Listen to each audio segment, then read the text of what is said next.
मी चंद्रशेखर पगारे, विभागीय उपायुक्त महिला व बालविकास विभाग नाशिक या माध्यमातून महिला राज्यगृह या योजनेविषयी मी आपल्याला माहिती देत आहे।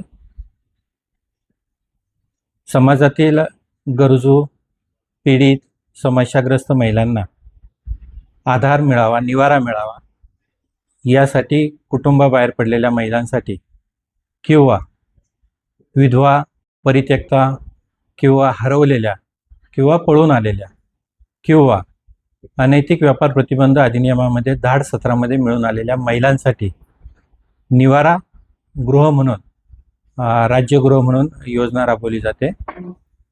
नाशिक विभागामध्ये नाशिक, धुळे आणि जळगाव या ठिकाणी महिला राज्यगृह आपली कार्यरत आहेत।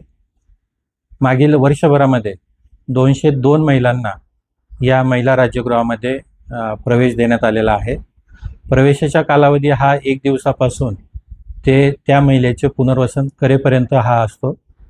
त्या ठिकाणी महिलेला निवाराची सोय, तिच्या दैनंदिन उपजीविकेची किंवा आहार, आरोग्य, पोषण या संबंधीची सुद्धा आपण त्या ठिकाणी व्यवस्था पुरवतो आणि तिच्या शैक्षणिक पात्रतेनुसार तिला कौशल्य विकासाचे प्रशिक्षण देऊन तिला पुन्हा पुनर्वसन करण्याचा प्रयत्न देखील आपण या माध्यमातून करत असतो।